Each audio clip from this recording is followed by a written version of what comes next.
What's good, y'all? Welcome to episode of Buzz Boys, and I'm happy. You feel me? We blew them out. Uh, Told y'all. You feel me?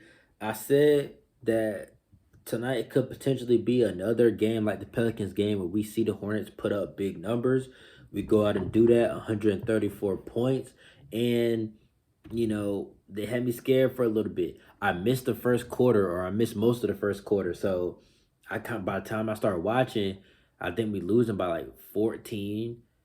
Then it grew to 17, and then it grew to like 22, and I was like, "What the fuck?" I think it grew to 22. I think it was 22. Yeah. Oh no, 18. We were down 18. That was the most we were down. We were down 18. I was like, "What the fuck is going on?" And then what I'm saying, we flipped that switch and turned up. But really, like, you know, it's really because OKC just got out to a hot start. 41 points in the first quarter. We had 29. That's basically close to our goal. 30 a quarter. Well, my goal, 30 a quarter. James Borrego's goals, 27 a quarter. I know you guys hear me say that a lot. We hit that every single quarter tonight. So you feel me? We did good on that. But it's also, just defense. Like, you allow 41 points in that first quarter. That allows things to get ugly. Like, to me, I feel like the first quarter is one of the most important quarters. You know what I'm saying? Obviously, the fourth quarter is the most important quarter, but how you start, it matters, man. Because people's mental. You look at the scoreboard, like, oh, we done. You know what I'm saying? So it matters. We won every other quarter, 36, 37, 32. Like, we did good, bro. We closed this team out. At one point we were up 22. They cut it to 14. We pushed it back up to 17, 18, and just kind of kept our foot on their necks for the, close the game out. And that's how we got to, that's how we got to be. Don't let teams back into it. Finish the job, bro. Close teams out. We've been struggling with that. So I was glad to see us do that. And, we held them to 23 points in the second quarter. We held them to 25 points in the fourth quarter, 27 in the third quarter. So it's like we held them to under 30 points every quarter from the rest of the game. It just sometimes, teams come out hot. They had a good shoot around. It is what it is. Shea Gildas, you know what he's gonna do.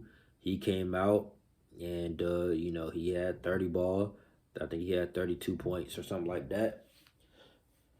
But shit, we'll take that, man. It is what it is. We handled our business. We got the win.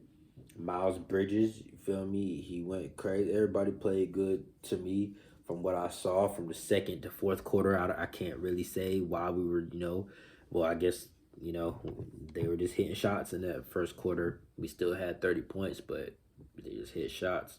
Um, but Miles Bridges, 27 points, 6 assists, 3 rebounds.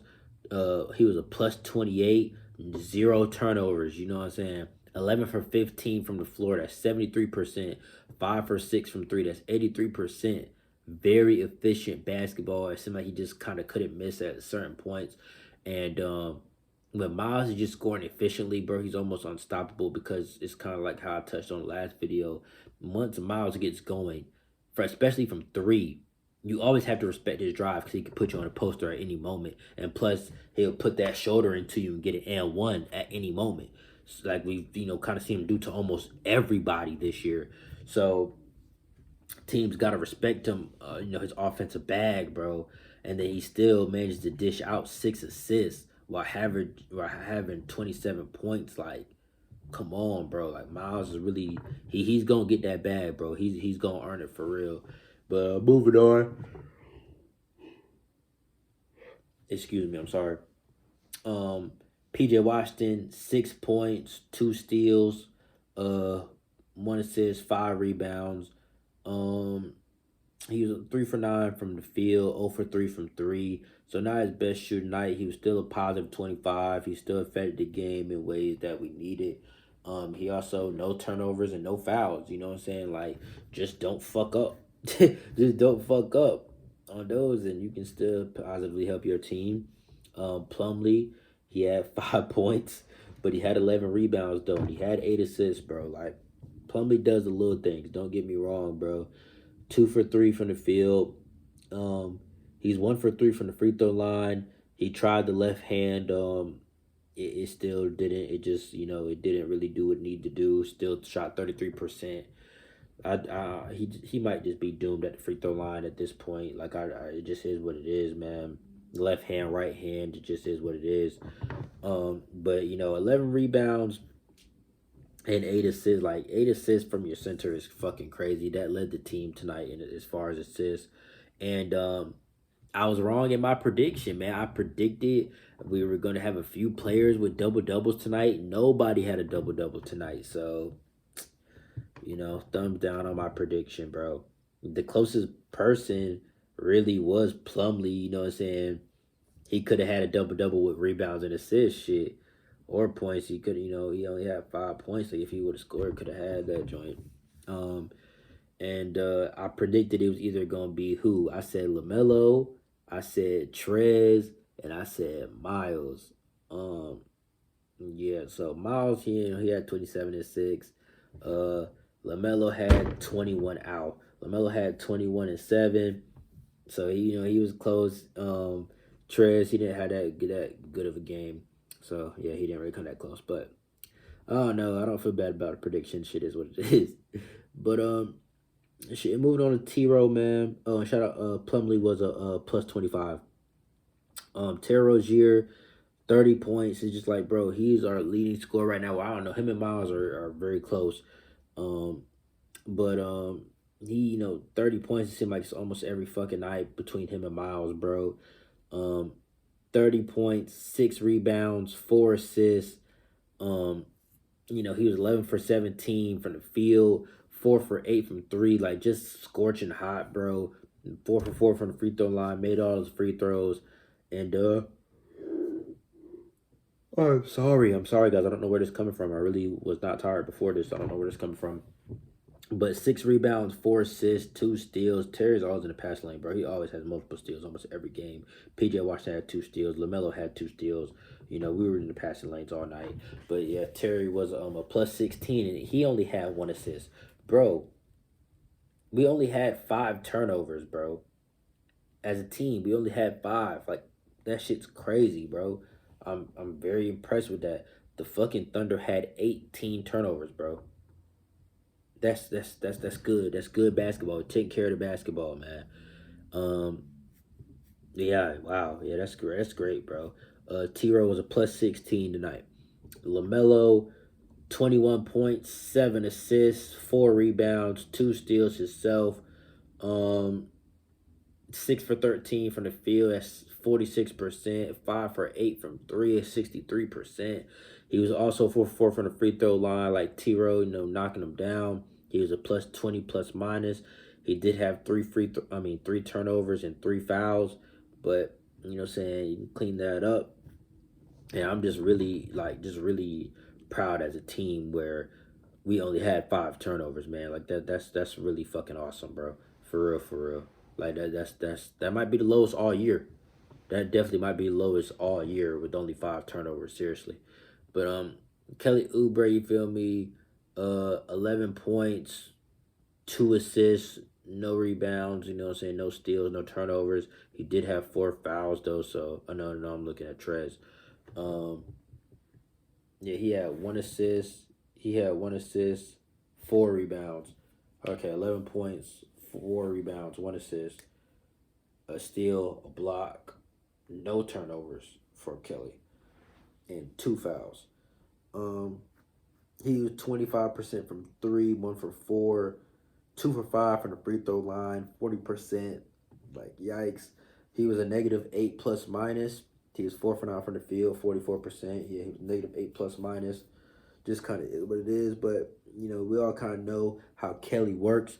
Kelly's either gonna be scorching hot or he's gonna be cold. You know what I'm saying? It just kind of is what it is. Him having 11 points, and a shot under 500. I mean, a shot under 50% is still good.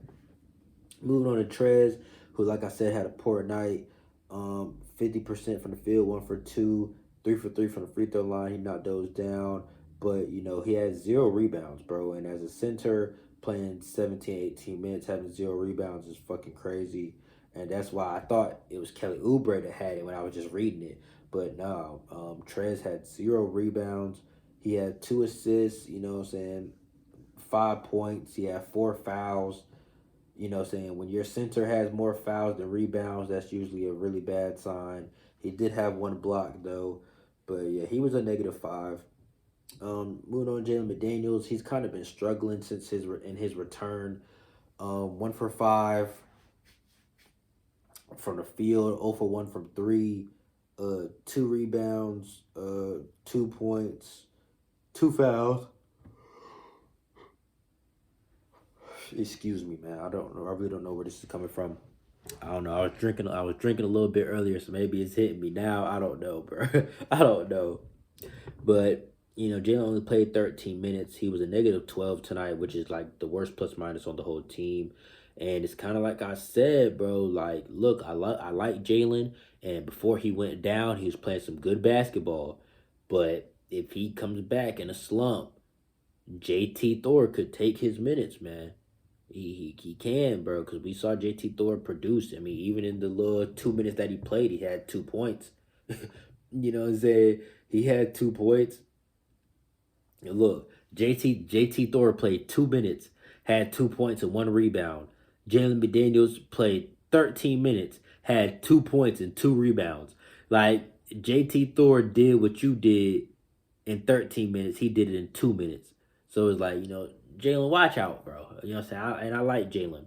He was playing good basketball before, but he got to get back. He's not aggressive anymore. You know what I'm saying? So, but moving on to Cody, he had 11 points tonight, 3 steals. Fuck, I apologize, man. He had 3 steals, no assists, no rebounds, no turnovers, no fouls. You know what I'm saying? He just scored and stole the ball, man. You know what I'm saying? 1 for 1 from 3-point line, 4 for 6 from the field, 67%. Knocked down both his free throws. He scored and played defense, bro. That's what we need from Cody Martin. And when he scores in double digits, it just always helps us because, getting some bench production from him, you're always going to get that defensive effort from him. But, 11 points, 3 steals, man. Nothing else. That basically sums up Cody Martin and what he does. Excuse me. He still had -2 plus minus, I guess, just because he didn't have any other stats, basically. But, yeah, moving on to, personally becoming one of my favorites quickly. Isaiah Thomas, 16 minutes, 12 points, 4 assists. And, that's exactly what you want from your backup point guard, bro. 12 points, 4 assists, no turnovers in 16 minutes. That's what you want for your backup point guard. That is the definition of efficiency. The definition of efficiency, bro. I mean, he was 4 for 10 from the field. That's basically, close to 50%, 1 shot away from it. And he was 4 for 4 from 3. All of his points came in that second quarter. He got scorching hot in that second quarter. And he made 4 threes in a row. And that kind of pulled us back into the game and helped us get that momentum and take the lead and never look back. So it's just like, you need somebody like that, bro. I couldn't believe people were in my comments saying we don't need a backup point guard. Of course you do. Of course you do. You need that spark off the bench at almost every position. But especially at the backup point guard, because regardless if you're starting, if you're not, if you have the ball in your hands, you are the engine of that team. However you play, however you go, whatever decisions you make, that is going to determine the outcome for the most part of every possession of the game. So I love the IT move. I'm glad he got a second 10-day. Hope we just go ahead and lock him up for the rest of the season. I feel like he's proven enough. He's not getting in foul trouble. He's not getting exposed very bad defensively. He's scoring. He's assisting. He's mentoring in the locker room. He's speaking up. I just don't really see what else you could possibly want from him or any other veteran at this point. I feel like we just go ahead and just do what we need to do because, 12 and 4, no turnovers is just goated for your backup. And he was a +7 plus minus. And then Nick Richards had 2 points, and that was assisted by Isaiah Thomas. Isaiah could have had a layup, had 14 points, but he does a little wraparound, gets it to Nick Richards, gets him some points. Everybody knows what's it mean to those garbage minute guys that don't really get a chance to play. Everybody on the team knows what it means, so they usually try to help them score or do whatever the fuck they can because IT could have scored himself, but he's already scored tonight. What means more? Isaiah Thomas having 14 or Nick Richards getting a bucket. Like, Nick Richards hasn't played in I don't know how long and scored. So, and then JT Thor scored. They were both a -2 in 2 minutes. And yeah, man, that's basically that. Let's see what the assist totals looking like.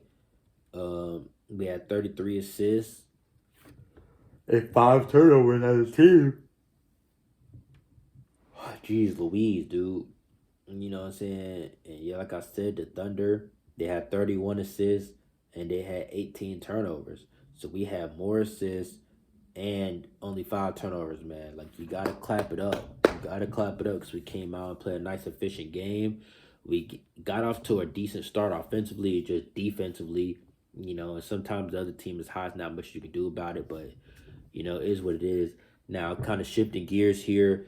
Um, Now with this win, like I said, I was wrong earlier when I said that with a win we would move up. I thought we would, but Atlanta played tonight and they won. So they, right now they do have the ninth seed to themselves. We're still only a half game back, but they do have it right now to themselves. And as you know, we play on Wednesday. So I honestly might go to that game just because, this game means a whole lot. It's basically the battle for ninth place, just the same way we had a battle for eighth place with the Nets a few games ago. It's the same situation. You know what I'm saying? It's gonna matter going down the stretch. It's gonna matter. And the difference between that 9 and 10th seed is I believe the 9 seed has home court advantage, obviously. So you really don't want to be a 10th seed, because that way you're just at the most disadvantaged in every way. The Wizards are currently 3.5 games back from us. They're getting blown out by Golden State right now, so they're going to be 4 games back from us, 4.5 games back, however it works. They're on a 3-game losing streak, finna be 4. I'm not really worried about us falling out and falling down to 11. I'm truly not. But if it does, if that does kind of start becoming a reality, we worry about it when it comes to it. But I'm not worried about us really falling out of the play-in scenario. I'm truly not. Um, yeah. So let's take a look at the Hawks' upcoming schedule just to kind of see how they'll fare. They play us Wednesday. 2 days later, they play the Grizzlies. So hopefully that's 2 losses right there that can knock them down. But they kind of have an easy upcoming schedule. Excuse me. Yeah, they play the Trailblazers tonight, so they kind of have an easy upcoming schedule. They got us, they got the Grizzlies that can be challenging games for them, but then they got the Pelicans, the Hawk. I mean, Lord, they got the Pelicans, then they got the Knicks, then they got the Pistons. Like, Pelicans, Knicks, Pistons. Those threes are almost gimmies. You know what I'm saying? Those are almost gimmies. And then they play the Warriors. They play the Warriors, the Pacers, OKC. Then they play the Cavs, and that's March 31st. Um, so you just kind of see teams that I'm reading out for Atlanta. Uh, OKC, Indiana, those should be wins. The Pistons win, Knicks win, Pelicans win. So, what I'm saying? They got a very, very favorable schedule. Out of everybody that's kind of around us, the Hawks seem to have the easiest schedule by far. They're basically playing the whole worst teams in the NBA almost every night. Um, and I've talked to you guys about our schedule several times, what we have coming up. Uh, Hawks, Mavericks, Pelicans, yeah, Hawks, Mavericks, Pelicans, Knicks. It almost seems like almost every team is playing the Knicks down the stretch. Um, yeah, so it can get kind of rough for us. We do got to face the Jazz. We got to face the Nets. We got to face, then we get the Nuggets. Then we get the Knicks again. Then we close the year out playing Philly. April 2nd. So it's just like, we don't know how exactly this shit is gonna go for us. But damn it, we gotta hold our head high and just take care of what we need to take care of. I'm gonna go ahead and map this out. I'm actually gonna do a whole separate video about where I feel like we finish in the standings. But for right now, I'm just gonna go ahead and read this out, and y'all can kind of comment down below where y'all think that we finish at in the record. But I am gonna make a video specific to this subject. Um, so right now we're one game under 500. We're 34 and 35, and I am gonna wrap this up because I'm nearing my end point. I'm at 20 minutes. I like to keep it under that for or around that. But all right, we're a game under 500.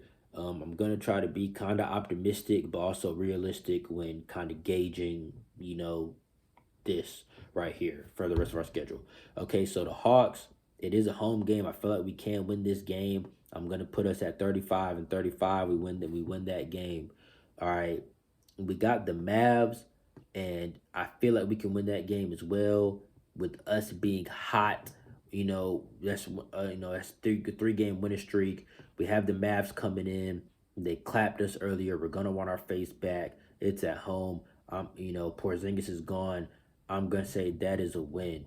That puts us a game above 500. Okay, we got the Pelicans. We got the Pelicans. I'm gonna say that's a win. We already beat them. That puts us 2 games over 500. We play the Knicks. You know what I'm saying? We're hot. I'm gonna say we win that. That puts us 3 games over 500. Then the Jazz come to town. I'm gonna call that an L. That drops us to 2 games over 500. We play the Nets. Now it is in Brooklyn, and we could fuck around and win that game. You know what I'm saying? With no Kyrie. I don't know if Ben Simmons is gonna play that. When is March 27th? What's today's date? The 15th. Yeah, Ben Simmons should be playing by then. I don't know. Just because I'm trying to keep it as realistic as possible, I'm gonna say loss. Even though I do think Brooklyn is a winnable game. Do not get me wrong, but I'm trying to, So I'm gonna say loss. That drops us to 1 game above 500. Even though I think we can win that game. Like I said, I'm trying to, just. Then we play the Nuggets. I'm gonna say, you know what? Another loss. That drops us down to 500. We play the Knicks. That puts us a game above 500. We play the 76ers. That is the end of our schedule. That drops us down to 500. So, like I said in the last game, 41 and 41. It's kind of where I see us sitting. And actually, we have 3 more games. We have 3 more games after that. So we're at 500. We have 500. We play Miami. That drops us a game below 500. Then we play the Magic. That puts us back at 500. Then we play the Bulls. Let's just say that puts us a game below 500. Then we play the Wizards. That puts us back at 500. So, you know what I'm saying? It could be a roller coaster to end the season. But I have us finishing 500 at 41 and 41. Now, like I said, I'm going to make a video dedicated to this subject. But I just wanted to go ahead and just go through the whole remaining schedule that we have coming up. There's some good teams. There's some all right teams. The worst teams out of all of this is the Pelicans and the Knicks. They're both 28 and 40. But it's not like we're, playing the Pistons or anything. Oh, no, we do get to play the Magic. We get to play the Magic. But, we got to play the Jazz. We got to play the Nets. We got to play the Nuggets. We got to play the 76ers. We got to play the Heat. We got to play the Bulls. So it's not going to be a cakewalk to kind of close the season out. It is what it is. We got to take care of business. And if we can beat some tough teams and take care of the teams that we are supposed to beat, we can end up a few games over 500. We never know how shit's going to go, especially once a team is clicking and hot. And if we're on winning streaks, you don't know. Gordon is possibly coming back soon. And at that point, I don't know necessarily how things would go with that. I do kind of like the rotation that we have right now. I like it. And sometimes trying to force a player back into a rotation can fuck shit up. So I don't know. You know, we could bring Gordon Hayward off the bench for all I care. I really don't give a fuck. I just don't want to fuck with the flow of what we have going. If we're on a winning streak and then we try to incorporate Gordon Hayward back in there, some players on this team haven't played with Gordon. Isaiah Thomas, well, Isaiah Thomas played with Gordon Hayward before, but you know, somebody like Trez and stuff like that, they haven't played with each other. So it's just like that shit where you're gonna be trying to incorporate chemistry at a point where we need to be bonded 100% with chemistry. So, you know, somebody potentially coming back, especially somebody like Gordon Hayward, who his usage rate is going to be kind of high. He's going to have the ball from time to time to try to make shit happen. So, we'll just have to see how all that plays out when it comes to it. But I'm just kind of picturing, you know, with what's going on right now, if we finish 500, that's basically the ninth seed. You know what I'm saying? The Hawks are 34-34 right now. We're 34-35. We're one game above 500. Finishing at 500 could have us at the 9 seed. Now, the Hawks, you know, like I said, they have an easy-ass schedule. They can move up. The Raptors have a hard-ass schedule coming up, so they could be moving down. They're playing the Lakers right now. Let's see how that shit's going for them. The Raptors have a hard schedule coming up, man. If they survive that shit, they're a good team. They're on a 3-game winning streak right now, so I mean they're already surviving it. Yep, they beat the Nuggets last night. They're blowing out the fucking Lakers. So, you know, maybe that tough schedule for Toronto isn't so fucking tough because they're taking care of business. Being team, you know, it's like you're gonna have to beat good teams and hard teams if you want to make it, and that's what the Raptors are doing.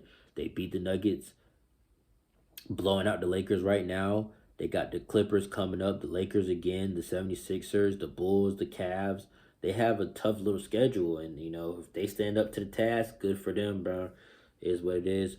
But I am about to wrap this up. I'll catch y'all on the next one. What is today for me? Yeah, today's Monday. We got the Hawks Wednesday. I might make that video tomorrow about where I think we finish. I might do that tomorrow just because I don't think I got too much to do tomorrow. So, I don't know. Keep your eyes out for it. Turn that bell notification on. Make sure you're subscribed if you haven't. And, yeah, comment what you think our finishing record is going to be. But, no, yeah, comment what seed you think we finish in. If y'all want to comment the record, comment that too. But, you know, I was going to say, save that for the next video. Save that for tomorrow's video. But, whatever, man. Thank y'all for supporting. I don't give a fuck what y'all comment. Just show me some love anyway and give a thumbs up on the video. I'm tired. My eyes are burning, so I'm going to wrap this up. I'll catch y'all tomorrow. Peace.